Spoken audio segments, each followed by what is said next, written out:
Hello friend, હું છું Rajput Arjun sir Rajput YouTube ચેનલમાં તમારું સ્વાગત છે. તો મિત્રો, આજે આપણે આ વિડીયોમાં મનોવિજ્ઞાનનો એક એવો અગત્યનો ટોપિક જેનું નામ છે રસ, મનોવલણ,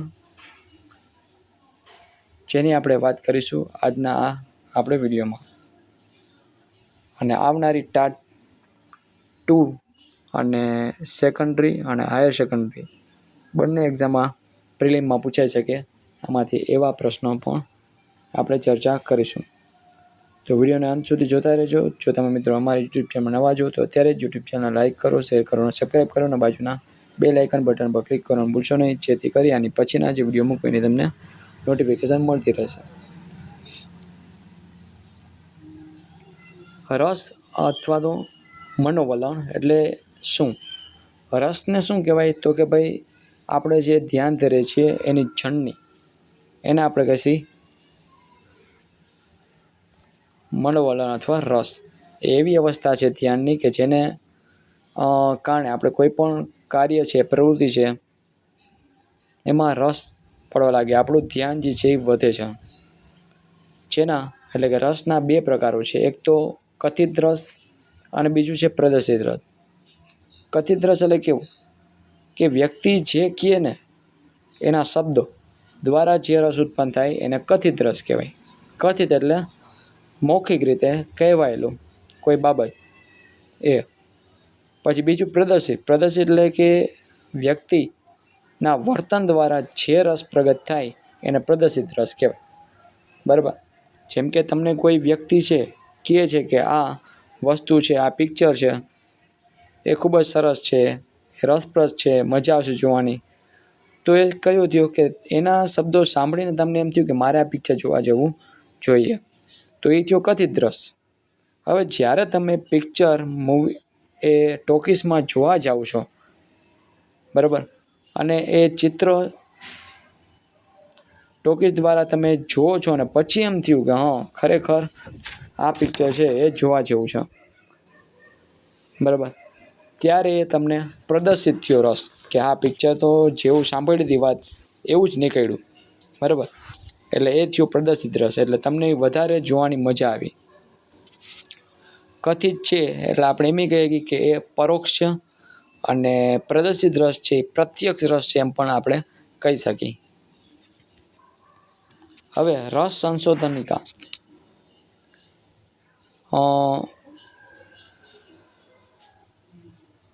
અને એ પહેલાં હું વાત કરું તો કે રસનું માપન કરવાની જે શરૂઆત છે એ ક્યારે થઈ? તો કે 1919ની સાલમાં થઈ. રસનું માપન કરવાની વાત 1919માં થઈ હતી. એટલે કે એને કઈ રીતે માપી શકાય ને એ બધું. હવે એમાં સ્ટ્રોંગ કેમ્પબેલ, જેણે પોતાની અભિરુચિ માટેની રસ સંશોધનિકા છે આપી, જે 1927માં એને આપી હતી. જેમાં કેટલા વિભાગો હતા? 5 વિભાગોની વાત કરી હતી 1927માં. એને 5 વિભાગો અને 400 કલમ જે છે, એટલે કે 400 પ્રશ્ન દ્વારા એને વ્યક્તિની અંદર ઉત્પન્ન થતો રસ છે એની વાત કરી હતી, બરાબર. સ્ટ્રોંગે કેટલા? 5 વિભાગોમાં એને 400 પ્રશ્ન દ્વારા રસ સંશોધનિકા છે તૈયાર કરી હતી.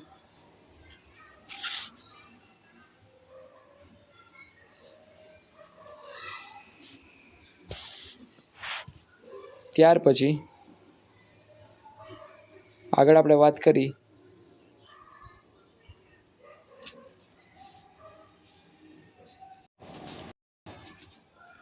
તો કે નવી આવૃત્તિ જે છે એની એ 1974માં આવી. શરૂઆત એને 1927માં આપી હતી, અને બીજી નવી આવૃત્તિ એના સ્ટ્રોંગે ક્યારે આપી? 1974માં, જેમાં 5ને બદલે 7 વિભાગ થઈ ગયા, અને પ્રશ્નો છે એ કેટલા થઈ ગયા? 320 પ્રશ્નો, બરાબર. અને સંશોધનિકા છે ઘણી બધી હતી.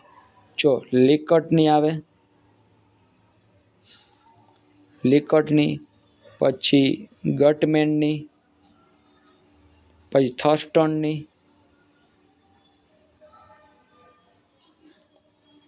અને બોગાસની.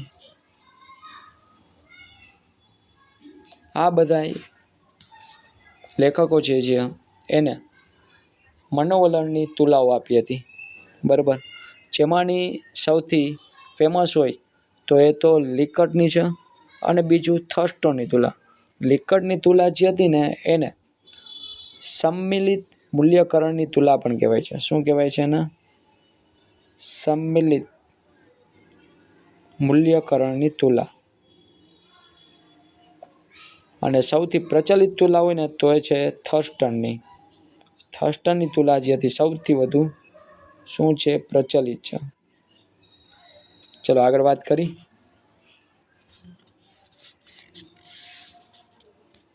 હવે કુડરજી છે એણે પણ પોતાની રસ સંશોધનની કાંઈ આપી હતી. એને 1939માં આપી હતી. અને ગિલફર્ડ નામનો જે એક થઈ ગયો મનોવૈજ્ઞાનિક, એણે પણ 1939માં રસ સંશોધનિકા આપી હતી, જેમાં 28 ક્ષેત્રો છે અને 180 એવી માનસિક ક્ષમતાઓનો સમાવેશ કરેલો છે. એટલે આપણી અંદર ઉત્પન્ન થતી, મનની અંદર ઉત્પન્ન થતી ક્ષમતા, તાકાત એવી 180 એવી શક્તિઓ વિશેને વાત કરી હતી. હવે વલણના પ્રકારોની વાત કરીએ આપણે. તો કે વલણના પ્રકારોમાં શું આવશે? તો કે જ્ઞાનાત્મક વલણ.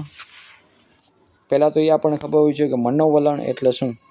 મનોવલણ એટલે માનવીના મનમાં રૂઢ થયેલા જે ખોટા ખ્યાલો હોય, બરાબર, એને મનોવલણ કહેવાય.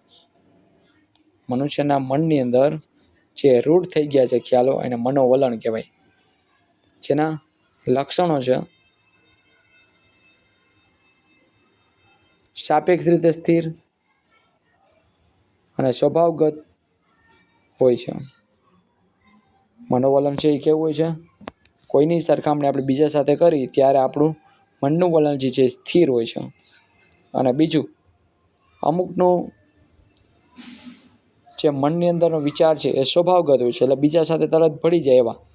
અને મનોવલણના બે લક્ષણ છે, એક તો સ્થિર કોઈની સરખામણીએ, અને બીજું સ્વભાવગત હોય તે. પછી એના ઘટકોની વાત કરી તો કે બોધાત્મક ઘટક છે, ભાવાત્મક ઘટક છે અને વાર્તનિક ઘટક છે.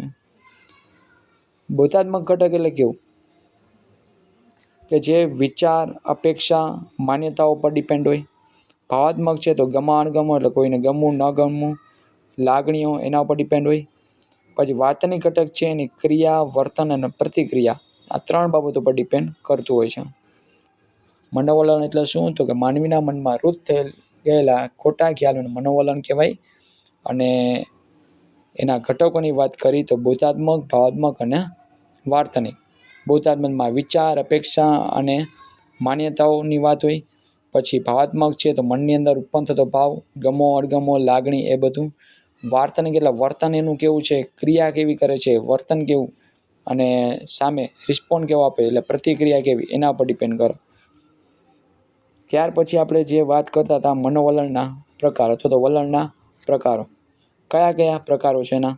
તો કે જ્ઞાનાત્મક વલણ, સૌંદર્યાત્મક વલણ, આર્થિક વલણ, સામાજિક વલણ અને ધાર્મિક વલણ. આ બધા વલણના પ્રકારો છે, એ પણ ખાસ જોઈ લેવા. ત્યાર પછી મનોવલણની સંપાદનની રીતો. મનોવલણ જે છે એને કઈ રીતે આપણે સંપાદિત કરી શકીએ? તો શાસ્ત્રીય જોડાણ એટલે કે શાસ્ત્રીય અભિસંધાન એ પાવલોએ આપેલું. પછી કારક જોડાણ જે છે એ કોણે? સ્કિનરે. ત્યાર પછી અનુકરણાત્મક શિક્ષણ છે એ તમારે કહેવાનું છે, કોણે આપેલું એ કોમેન્ટ બોક્સમાં જણાવજો. પછી મોડેલિંગ એટલે નમૂનારૂપ શિક્ષણ છે એ પણ કોણે આપેલું, એ પણ તમારે કોમેન્ટ બોક્સમાં જણાવવાનું છે.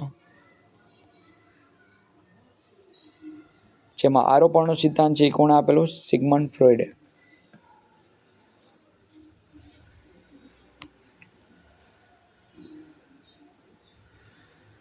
હવે અસર કરતા ઘટકો.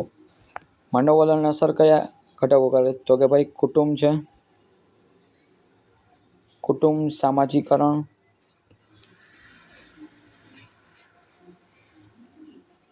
પછી પ્રત્યક્ષ અનુભવ થાય આપણને એ, અને સંચાર માધ્યમો. પછી મનોવલણનું માપન કરવાની કેટલી રીતો? તો 4 રીત છે. મનોવલણ, સર્વેક્ષણ, મૂલ્યકરણની તુલા, વાર્તનિક માપન અને પરોક્ષ માપન. જોકે આ એટલું બધું પૂછાયું છે નહીં. હવે સ્વરૂપ છે એ જોઈ લેવું. તો એનું સ્વરૂપ કેવું, તો કે જૂથ વ્યાપી એટલે જૂથ મારીને કામ કરે. કાયમી છે, જન્મજાત નથી પણ એ શીખેલું હોય છે, બરાબર. બાળકનો જન્મ થાય કે એનામાં કાંઈ વલણ આપોઆપ ના આવી જાય. એ જ્યારે આજુબાજુના વાતાવરણ જે છે, બાળકો જે છે, એના મિત્રો છે, સગા સંબંધીઓ છે, એમાંથી એ વલણ છે એ શીખે છે. ઘણી વખત આપણે નાના બાળકો હોય, આપણે જેમ કરી એમ જ એ કરે, બરાબર. આપણે જેમ બોલી તરત જ યાદ રાખી લે, એટલે એની કેપ્ચર શક્તિ જે છે સૌથી વધુ હોય છે. એટલે વલણ એના પર ડિપેન્ડ કરે, આજુબાજુના વાતાવરણ પર. વ્યક્તિ કે વસ્તુના સંદર્ભમાં પણ હોઈ શકે, હેતુપૂર્ણ હોઈ શકે, લાગણી સભણ, ગમા અણગમાની લાગણી ન હોય, અને વ્યક્તિથી જૂથ તરફ પણ એમ વધતું હોય છે. 1943માં ન્યૂ કોમ્બે કોલેજની રૂઢિચુસ્ત યુવતીઓના મનોવલણમાં પરિવર્તન લાવવા માટે અભ્યાસ અને પ્રયત્નો છે થયા હતા. ક્યારે, તો કે 1943માં ન્યૂ કોમ્બે કોલેજની રૂઢિચુસ્ત જે યુવતીઓ હતી, રૂઢિચુસ્ત એટલે કે જૂની પુરાણી જે વિચારસરણી હોય એને વધારે પોતે એક્સેપ્ટ કરે એવું. મનોવલણના પરિવર્તનોના અવરોધો: એક તો પ્રબળતા, જટિલતા, અગત્યતા, આંતરસંબંધ અને કાર્યાત્મકતા. હવે એના માટેની અભિયોગ્યતા કસોટીઓ જે ઘણી વખત પરીક્ષામાં પૂછાય છે. ખાસ આની અંદરથી એક સવાલ હોય જ શકે, એટલે જોજો. એટલે અભિયોગ્યતા કઈ કઈ છે, તો કે GATB, જેનો 1962માં આવી, જેનું પૂરું નામ છે general aptitude test battery. General aptitude test battery એનું ફૂલ ફોર્મ ખાસ યાદ રાખજો. અને GATB જે છે અભિયોગ્યતા કસોટી ક્યારે આવી, તો કે 1962ની સાલમાં અસ્તિત્વમાં આવી. ત્યાર પછી છે DAT કસોટી, જેનું ફૂલ ફોર્મ છે ડિફરન્શિયલ એપ્ટિટ્યૂડ ટેસ્ટ. અને DAT છે તો એની અંદર 8 બાબતોનું જ્ઞાન મેળવવામાં આવે છે. કેટલી? 8 બાબતોનું. અને DAT છે એ કસોટી કોણે આપી, તો કે શ્રી J.M. ઓઝાએ આપેલી. કોણે આપી? શ્રી J.M. ઓઝા. કે જેમાં 8 બાબતોનું જ્ઞાન મેળવવામાં આવતું હોય છે, અને 8 થી 12 ધોરણના વિદ્યાર્થીઓને આપવામાં આવે. કેટલા? 8 થી 12 ધોરણના વિદ્યાર્થીઓને માટે. શૈક્ષણિક અને વ્યવસાયિક માર્ગદર્શન પણ એમાં આપવામાં આવતું હોય છે. ત્યાર પછી આવે છે ફેક્ટ, FACT. ફેક્ટનું પૂરું નામ છે ફ્લેગન એપ્ટિટ્યૂડ ક્લાસિફિકેશન ટેસ્ટ. અને સિમ્યુલેશન પણ એને કહી શકાય. સિમ્યુલેશન એટલે કાર્ય નિદર્શન, બરાબર. ત્યાર પછી સેનાની સેવાઓ માટેની વ્યવસાયિક અભિયોગ્યતા કસોટી, જેમાં ડૉક્ટર ભાટિયાએ અંગુલી ચાપલ્ય કસોટી છે આપી હતી. પછી શિશોરની સંગીત અભિયોગ્યતા કસોટી છે એ પણ એની અંદર સમાવિષ્ટ કરી શકાય.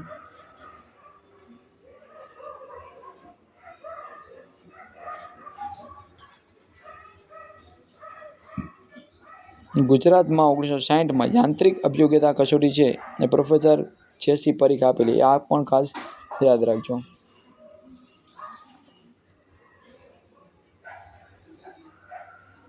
ત્યાર પછી છે અપવાદરૂપ બાળકો. આ ખ્યાલ છે ને, અપવાદરૂપ બાળકોનો ખ્યાલ કોણે આપ્યો? 1925માં આપ્યો હતો ટર્મને. કોણે આપ્યો? ટર્મને.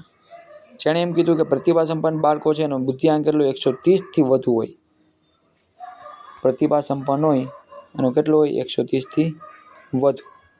સર્જનાત્મક બાળકો હોય તો એનો 120થી 130ની વચ્ચે, જેને વિશિષ્ટ બાળકો પણ કહી શકાય.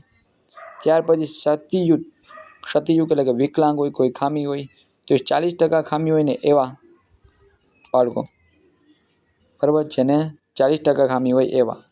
અને મનોદુર્બળ એટલે બૌદ્ધિક મંદ વિકાસ જેનો હોય, જેનો બુદ્ધિઆંક છે 70 કરતાં ઓછો હોય, એને કહેવાય મનોદુર્બળ. અને 40% ખામી હોય માત્ર એટલે એવા. પછી સર્જનાત્મક બાળકો 120થી 130, જેને વિશિષ્ટ બાળકો કહી શકાય.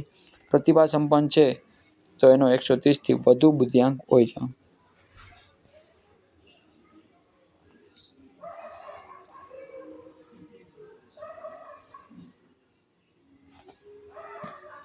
બૌદ્ધિક મંદતાની કક્ષાઓ જેની વાત કરીએ આપણે, તો તો હળવી,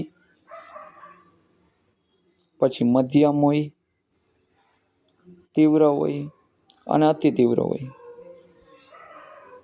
હળવી હોય ને તો એમાં કેટલું હોય, 50 થી 69. બુદ્ધિઆંક કેટલું હોય, 50 થી 69 હોય. એ હળવી ભૌતિક ક્ષમતા ધરાવે છે એમ કહી શકાય. પછી મધ્યમ હોય તો એનો 35 થી 49. તીવ્ર હોય તો એનો બુદ્ધિઆંક 20 થી 34. અને અતિ તીવ્ર હોય, ખૂબ જ મંદ હોય તો એનો બુદ્ધિઆંક ખૂબ જ ઓછો, એટલે કે 20 થી નીચે હોય. 20 થી નીચે તો અતિ તીવ્ર, ખાલી તીવ્ર તો 20 થી 34.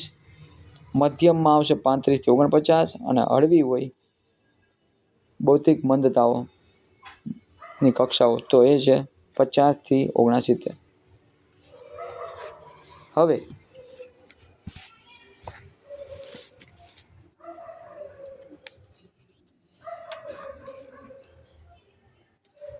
અગાઉ પરીક્ષામાં પૂછાઈ ગયેલા એવા પ્રશ્નો જેની હું એમને મૌખિક ચર્ચા કરું કે ધ્યાનની જનની છે તો કોને કહેવાય, તો કે ભાઈ રસનો. ધ્યાનની જનની કોને કહેવાય, તો કે રસ છે એને ધ્યાનની જનની કહેવાય. ત્યાર પછી એમ કહું કે 1927માં 5 વિભાગમાં જેને રસ સંશોધનિકા આપી હતી એ મનોવૈજ્ઞાનિક કોણ? 5 બાબતોમાં, તો એ છે સ્ટ્રોંગ. ત્યાર પછી મનોવલણ જન્મજાત નહીં પરંતુ કેવા હોય છે, સંપાદિત હોય છે. એટલે જન્મજાત ન હોય, એને આજુબાજુ વાતાવરણમાંથી એક્સેપ્ટ થતું હોય છે. એટલે કે એની અંદર એ વિચારો છે એ એડ થતા હોય છે, તો એ છે સંપાદિત. એટલે મનોવલણ છે જન્મજાત નહીં પણ કેવું છે, સંપાદિત છે. પછી અભિરુચિ, વ્યવસાયિક અભિરુચિ સંશોધનિકા છે એની રચના કોણે કરી હતી?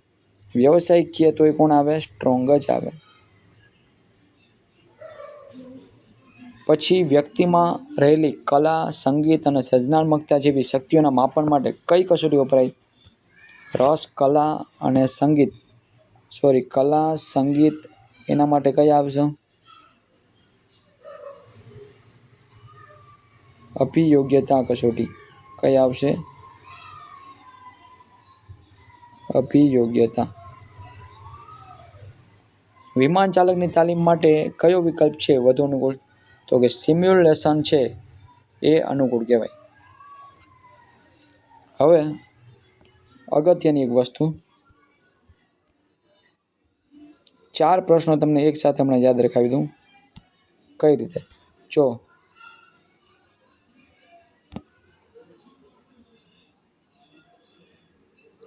બહુ અવયવનો સિદ્ધાંત કયો?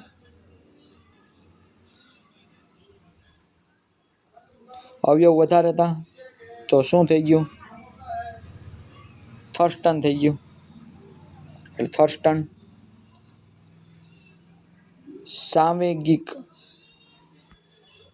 સાંવેગિક બુદ્ધિનો સિદ્ધાંત છે એ કોણે આપ્યો હતો?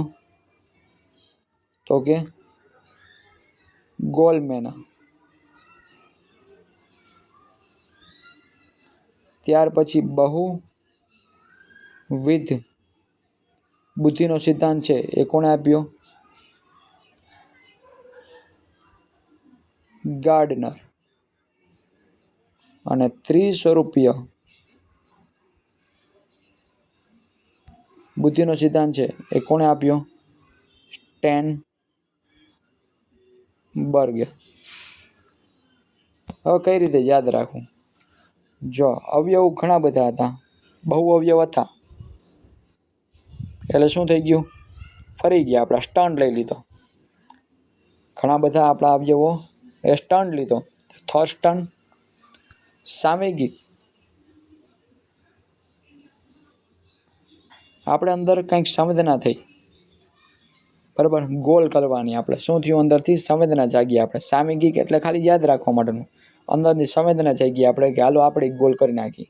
તો પેલા માણસને કીધું ગોલ કરવાવાળા, તો ગોલ મેન. પછી અલગ અલગ પ્રકારે આપણે બુદ્ધિનો ઉપયોગ કર્યો. હવે ક્યારે કરીએ કે બગીચામાં ફરવા જઈએ ત્યારે કરીએ કે ને, આપણે બગીચામાં જાય અલગ અલગ વિચાર આવે. બહુવિધ બુદ્ધિનો સિદ્ધાંત છે એ બગીચામાં બેઠા આપણા માઇન્ડ એકદમ ફ્રેશ હોય અને અવનવા વિચાર આવે એટલે ગાર્ડનર. પછી 3 સ્વરૂપ આપ્યા એના, બરાબર. અને પછી સ્ટેન્ડ બાય થઈ ગયો એ ભાઈ. 3 સ્વરૂપ આપીને સ્ટેન્ડ બાય થઈ ગયો એટલે 30 સ્વરૂપે બુદ્ધિ કોણે આપી? સ્ટેનબર્ગ. યાદ રહી જાય. બહુ અવયવ તો થર્સ્ટન, સામયિક એટલે સંવેદના જાગી અને આપણે ગોલ કરવાનું મન થયું એટલે ગોલમેન. પછી બહુવિધ ઘણા બધા વિચારો આવ્યા બુદ્ધિને, બરાબર, તો એ બગીચામાં આવે એટલે ગાર્ડનર. પછી 30 સ્વરૂપીય એટલે 3 સ્વરૂપો આપીને સ્ટેન્ડ બાય થઈ ગયા ભાઈ એટલે સ્ટેનબર્ગ. યાદ રહી જાય. તો અહીંયા મિત્રો આપણે રસ અને મનોવલણનો સંપૂર્ણ ટોપિક છે એ આપણે જોઈ ગયા. અને પછીના વિડીયોમાં આપણે હવે ટાટ હાયર સેકન્ડરીના કોમર્સ વિભાગના ટોપિક વિશે આપણે ચર્ચા કરીશું. તો ફરી પાછા મળશું નેક્સ્ટ વિડીયોમાં. Thank you.